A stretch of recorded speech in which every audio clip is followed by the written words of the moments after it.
जब नाभाजी महाराज को सुन के गुरुदेव अग्रदेवाचार्य जी ने आदेश किया कि आप संतों की महिमा, भक्तों की महिमा का गान करो, तो उन्होंने हाथ जोड़कर कहा, मैं राम कृष्ण की महिमा का गान कर सकता हूँ, पर संतों की, उनके प्रेमियों की महिमा का गान नहीं कर सकता, क्योंकि बिलग बिलग स्वभाव के महामहिमा में स्थितियों में विराजमान जो संत जन है, किस भावधारा में डूबे हुए, मेरी सामर्थ्य नहीं कि मैं उसे पकड़ सकूं।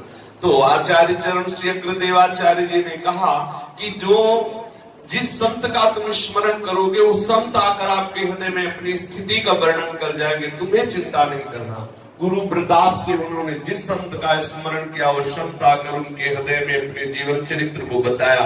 पर जब वृंदावन के रसिक शिरोमणि श्री हितजो महाराज और स्वामी जी महाराज का चिंतन किया, तो उनके हृदय में नहीं आए। जब हितजो महाराज उनके चिंतन में नहीं आए, तो अग्रदेवाचार्य जी के समीप गए और कहा, आपका आशीर्वाद था कि आप जिस संत का स्मरण करेंगे, वो संत आपके हृदय में आकर के अपना जीवन चरित्र बता जाएंगे, और आपके आदेशानुसार ही हमने ये संतों के चरित्र लिखने का प्रयास किया, क्योंकि आपका बल है। हे गुरुदेव, जब मैंने हरिवंश चंद्र जी का चिंतन किया, तो हमारे चिंतन में नहीं आए।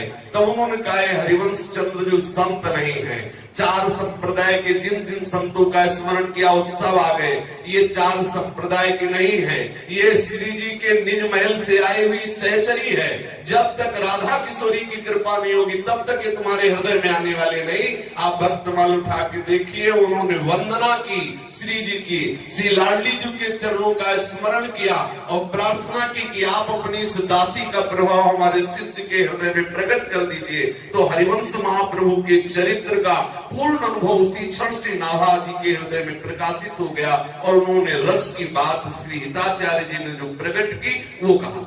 एक बार निकुंज में श्री प्रिया प्रीतम का अद्भुत रास विलास हो रहा था। उसी समय श्री ललिता जी ने श्री प्यारी जू और प्यारे जू की तरफ दृष्टि करके कहा, हे प्यारी जू, हे प्यारे जू, चराचर जगत भूतल में जितने भी प्राणी सब विषय में डूबे हुए हैं।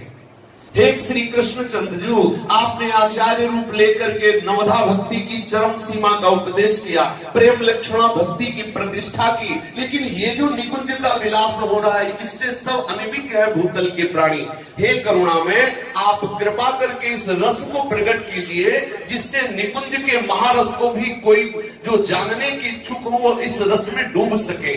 तो लालजू प्रसन्न होकर अपनी बंसी को दिया, वो बंसी से लाडली जू के कर कमल में आई। लाडली जू ने ललिता जू को दिया कि जा, ये बंसी प्रकट होकर हमारे नित्य विहार रस को प्रकाशित करेगी। श्री प्यारी जू की बंसी ही हरिवंश चंद्र जू के रूप में आकर नित्य विहार रस का प्रादुर्भाव कर दे।